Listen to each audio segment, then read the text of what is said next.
আগামীকালকে এই কবুতরের ভিতর থেকে মানে ডিমের ভিতর থেকে বাচ্চা বের হয় কিনা বা দুইটা বাচ্চার মধ্যে দুইটা বাচ্চা পাই কিনা সেটাও আপনাদেরকে আপডেট ভিডিও কিন্তু দেবো।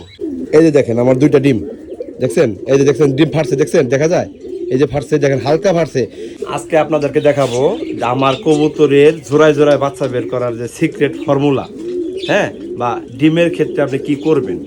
ধরেন আপনার কবুতর 1 তারিখে 2টা ডিম পাড়া কমপ্লিট হয়েছে, তাহলে 17 থেকে 18 তারিখের মধ্যে 2টা ডিম থেকে কিন্তু বাচ্চা বের হওয়ার কথা। ঠিক 17 দিনের মাথায় যখন দেখবেন ডিমের গায়ে হালকাভাবে ভিতর থেকে বাচ্চাগুলা ফাটাইছে, ডিমের খোসাটা ফাটাইছে, বাইরে বের হবে, হালকাভাবে ফাটাইছে, খালি বোঝা যায় যে ফাটছে, ওই সময় তরে আপনার যে প্যারেন্টস মানে বাবা মা কবুতরগুলো আছে ওই কবুতরগুলাকে ধইরা গোসল করাই দিবেন। কি বলছি বুঝছেন কি? ধরেন এই দেখেন বাবা, আলহামদুলিল্লাহ, এই যে দেখেন আমার দুইটা ডিম দেখছেন, এই যে দেখছেন ডিম ফাটছে, দেখছেন দেখা যায়, এই যে ফাটছে দেখেন, হালকা ফাটছে। কবুতর বাচ্চা কিন্তু মুখ বের করে নাই, হুঁশিয়ার হবেন, এই দেখেন এই যে হালকা ফাটছে, কবুতর বাচ্চার মুখ বের করে নাই। ঠিক এমন তো অবস্থায় হইলে আপনি এই যে কবুতরগুলাকে এভাবে ধরবেন, ধরার পরে এদেরকে গোসল করাই দিবেন। তাতে করে কি হবে, ওই যে কবুতরের ডিমের ভিতরে যে বাচ্চাটা গঠন হয়েছে এই বাচ্চাটা আলটিমেটলি ওরা সম্পূর্ণরূপে ভিতর থেকে বারবার ঘুরবে, চতুর্পাশে ঘুরে ঘুরে ঘুরে ঘুরে এই ডিমের ভিতর থেকে তারা বাচ্চাগুলো কি করবে, আঘাত করবে, আঘাত করে খোসাটা ফাটাইয়া বাইরে বের হবে।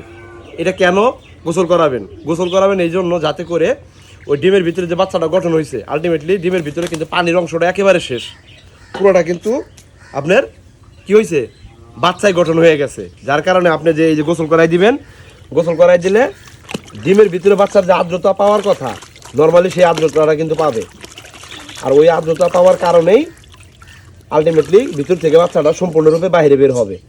তো আগামীকালকে আমার মোটামুটি 2 থেকে 3 জোড়া কবুতরের বাচ্চা বের হবে।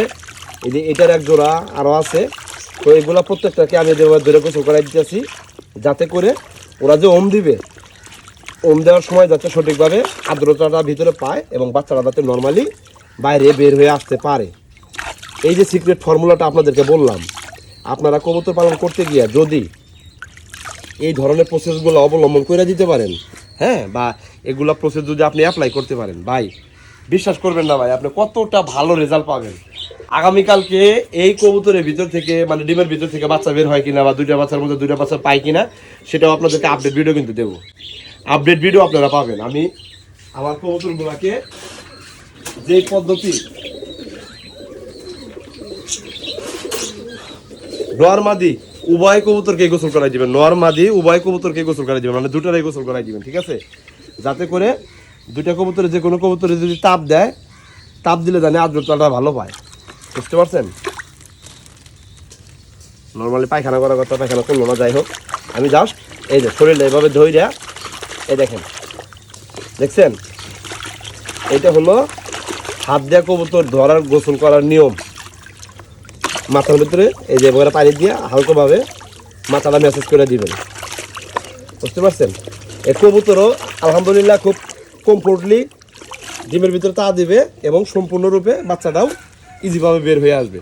তো মোটামুটি 3 জোড়া কবুতর আগামীকালকে বাচ্চা বের হওয়ার কথা। 3 জোড়া কবুতরই মোটামুটি এই ডিমগুলো হালকা করে ফাটছে। আমি 3 জোড়া কবুতর কি একই নিয়মে গোসল করাই দিব।